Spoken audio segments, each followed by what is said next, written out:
¿Alguna vez has discutido con alguien y al final la otra persona se fue más convencida de que tenía razón? Todos hemos estado ahí. Quieres que te entiendan, que acepten tu punto de vista, pero la conversación se convierte en un campo de batalla.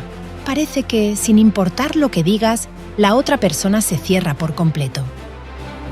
En este primer capítulo de cómo ganar amigos e influir sobre las personas, desvelaremos un secreto fundamental de Dale Carnegie, extraído del primer capítulo de su obra maestra.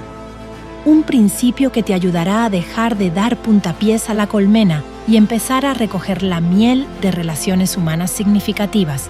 Criticar no cambia a las personas, las pone a la defensiva.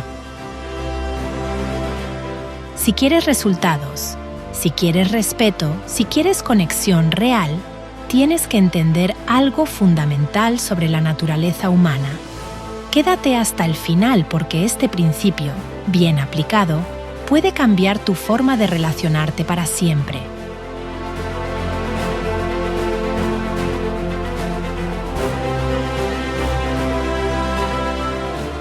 Carnegie abre con una metáfora poderosa. La crítica es veneno. Es una de las herramientas más destructivas que podemos usar en nuestras interacciones y rara vez produce el resultado deseado. En una traducción moderna, si quieres cooperación, no ataques el orgullo. La comunicación, en su esencia, es un arte. No se trata solo de lo que dices, sino de cómo lo dices y, más importante aún, de cómo haces sentir a la otra persona. Es una danza delicada de palabras y emociones.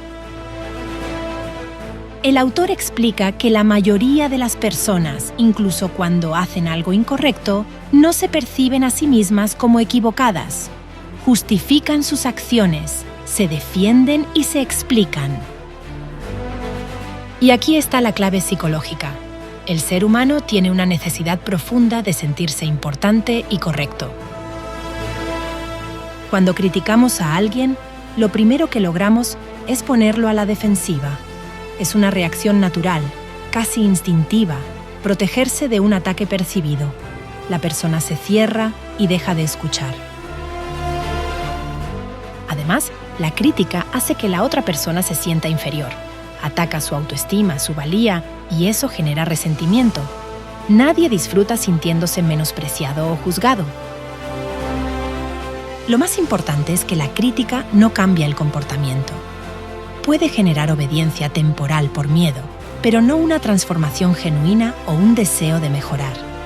Solo crea animosidad. Piensa en ti mismo. ¿Cómo reaccionas cuando alguien te critica? ¿Te sientes motivado a cambiar o, por el contrario, buscas justificaciones, contraatacas o simplemente te alejas? Imagina a un jefe que constantemente critica a sus empleados. En lugar de mejorar, estos trabajadores se desmotivan, su rendimiento baja y, eventualmente, buscan otro lugar donde se sientan valorados. La crítica destruye, no construye. Carnegie no habla desde una teoría vacía. Usa ejemplos reales. Algunos de los más impactantes son los casos de criminales que, aún después de cometer atrocidades, se justificaban como víctimas del sistema. Francis Crowley, conocido como Two Gun Crowley, después de matar a un policía, escribió una carta diciendo que tenía un corazón bondadoso que no quería hacer daño a nadie. Dutch Schultz se consideraba un benefactor. Al Capone decía que ayudaba a la gente. Incluso estos criminales peligrosos se justificaban moralmente. La enseñanza es clara. La mente humana se defiende incluso ante la evidencia. Carnegie usa a estos criminales para demostrar algo inquietante. Ninguno se veía como villano. John Wanamaker, el empresario, confesó una vez algo poderoso. El liderazgo efectivo corrige sin herir el orgullo. Durante años culpaba a sus empleados cuando algo salía mal. Con el tiempo entendió que señalar errores no mejoraba el rendimiento. Descubrió que las personas trabajan mejor cuando se sienten valoradas, no atacadas. Psicólogo B.F. Skinner comprobó mediante experimentación con animales que premiando la buena conducta, los animales aprenden más rápido y retienen con más eficacia que castigando los malos comportamientos. Estudios posteriores probaron lo mismo aplicado a los seres humanos. George B. Johnston escribió contando una experiencia con un empleado que había cometido un error serio. Su reacción inicial fue la típica: señalar el fallo, corregir con firmeza, hacer notar la equivocación. Pero recordó el principio de Carnegie: no critiques, no condenes, no te quejes. En lugar de humillar al empleado, decidió cambiar el enfoque. Primero reconoció lo que la persona hacía bien. Luego explicó el problema como una situación a resolver juntos, no como un ataque personal. El resultado fue completamente distinto al que esperaba. El empleado no se puso a la defensiva, no buscó excusas, se responsabilizó y, más importante aún, mejoró. Theodore Roosevelt y William Howard Taft eran aliados, pero terminaron enfrentados políticamente. Roosevelt criticó abiertamente a Taft. Taft se defendió justificando cada decisión. El resultado: división, ruptura y debilitamiento político. Ninguno aceptó estar equivocado. Ambos se justificaron. Cuando atacas públicamente, el otro no reflexiona, se blinda. Si un hombre condenado por corrupción como lo fue Albert Fall pudo convencerse de que actuaba correctamente, ¿qué te hace pensar que alguien aceptará tu crítica sin resistirse? En la década de 1920, durante el gobierno de Warren G. Harding, se descubrió que reservas petroleras del gobierno en Wyoming, llamadas Teapot Dome, fueron arrendadas en secreto a compañías privadas sin licitación pública. El responsable directo fue Albert Fall, entonces secretario del Interior. A cambio recibió préstamos personales enormes, que en realidad eran sobornos. El escándalo fue tan grande que se convirtió en uno de los casos de corrupción más notorios en la historia política de Estados Unidos. Fall terminó siendo el primer miembro de un gabinete presidencial en ir a prisión. Hasta aquí, la historia parece simple: corrupción y castigo. Pero lo interesante para Carnegie no era el delito, era la reacción de Fall. Ni siquiera alguien expuesto por corrupción pública se ve a sí mismo como villano. Cuando el escándalo estalló, Fall no dijo: cometí un error. No dijo: actué mal. Se justificó, se presentó como víctima. Argumentó que había actuado en beneficio del país. Incluso su esposa defendía su honor públicamente. Esto evidencia claramente que las personas rara vez se condenan a sí mismas, incluso cuando la evidencia es contundente. Lincoln aprendió a controlar su impulso de señalar errores públicamente. Esa capacidad le permitió mantener unidad en tiempos de guerra. El autocontrol emocional es más poderoso que tener razón, porque al final la pregunta no es ¿estoy en lo correcto? La pregunta es ¿quiero ganar la discusión o ganar a la persona?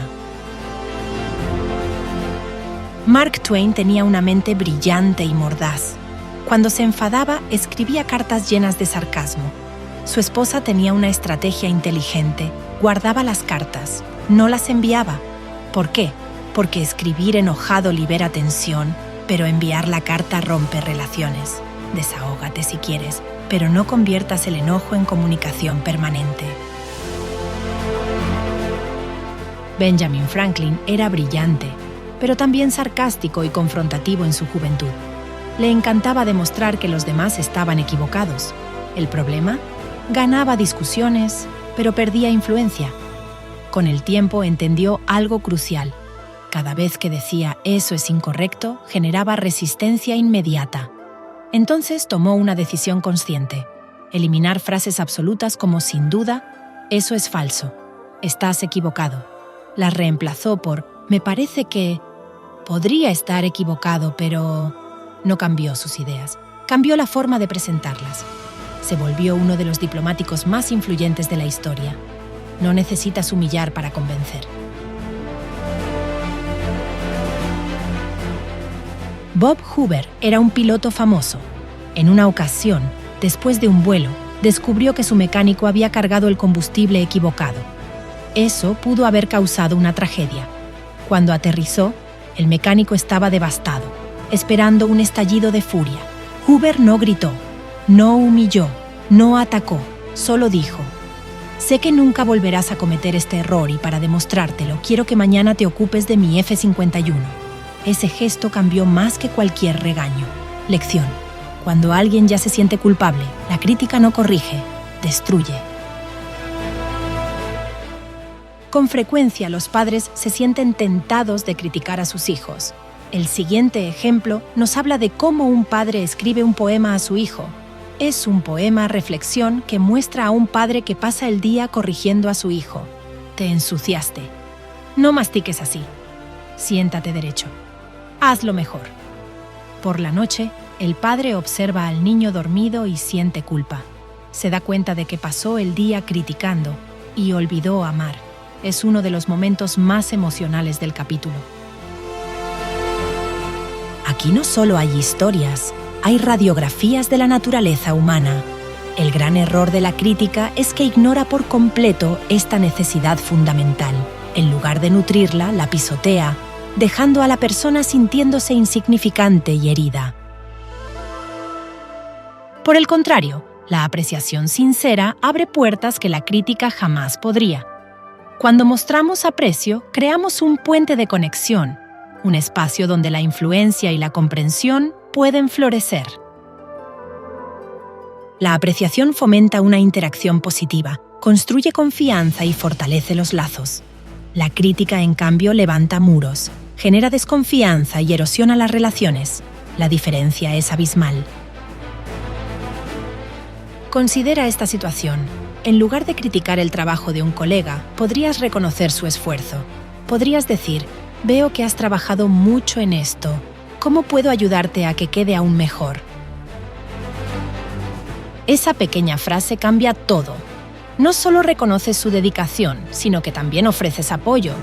Creas un ambiente de colaboración, no de juicio, y eso es infinitamente más efectivo. La apreciación genuina es un superpoder. Nos permite conectar a un nivel más profundo, motivar a otros y construir relaciones duraderas. Es el antídoto perfecto para el veneno de la crítica. El primer capítulo de Carnegie nos enseña una lección vital. La empatía es la llave. Nos invita a ponernos en los zapatos de los demás antes de emitir cualquier juicio. Antes de criticar o condenar, hazte una pregunta crucial. ¿Por qué esta persona está actuando de esta manera? Intenta ver el mundo desde su perspectiva, no solo desde la tuya. Considera los factores que podrían estar influyendo en su comportamiento. Quizás están bajo presión, tienen problemas personales o simplemente carecen de información que tú sí posees. Hay muchas razones. La empatía es el camino para desbloquear la comprensión. No se trata de estar de acuerdo con la otra persona, sino de entender sus motivaciones, sus miedos y sus deseos. Y la comprensión, a su vez, es el camino hacia la influencia. Cuando entiendes a alguien, puedes comunicarte de una manera que resuene con ellos, que aborde sus preocupaciones y que los motive a actuar. Piensa en un niño que se niega a hacer la tarea. En lugar de gritarle o castigarlo, podrías intentar entender. Quizás está cansado, frustrado con la materia o simplemente necesita un descanso. Al mostrar empatía, al decir: «Sé que estás cansado, pero si terminamos esto, podremos jugar», creas una conexión. El niño se siente comprendido y es más probable que coopere. La empatía nos permite ver más allá de la superficie, de las acciones, para entender las intenciones y las necesidades subyacentes. Es una habilidad que transforma nuestras interacciones. Carnegie era un maestro en ilustrar sus principios con historias de la vida real. Sus libros están llenos de ejemplos de cómo la crítica destruyó relaciones y cómo la apreciación las transformó. Hay innumerables casos de cómo la crítica ha arruinado matrimonios, destruido amistades y desmantelado equipos de trabajo. Es un patrón que se repite una y otra vez en la historia humana. Pero también hay historias inspiradoras de cómo la comprensión y la apreciación han salvado relaciones al borde del colapso. Han transformado conflictos en oportunidades de crecimiento. Imagina a un vendedor que, en lugar de criticar la indecisión de un cliente, se toma el tiempo para entender sus preocupaciones, escucha atentamente, valida sus miedos y ofrece soluciones. Ese vendedor no solo cierra la venta, sino que construye una relación de confianza. El cliente se siente respetado y valorado y es probable que regrese y recomiende sus servicios. Estos ejemplos nos demuestran que el principio de no criticar, condenar ni quejarse no es solo una teoría. Es una estrategia práctica y poderosa que funciona en todos los ámbitos de la vida. Ahora te hago una pregunta incómoda. ¿Y si cada vez que criticas, atacas o señalas errores, estás perdiendo influencia sin darte cuenta? En el fondo, todos compartimos un deseo profundo y universal. Queremos sentirnos importantes, valorados y apreciados. Es una de las fuerzas motrices más poderosas de la conducta humana.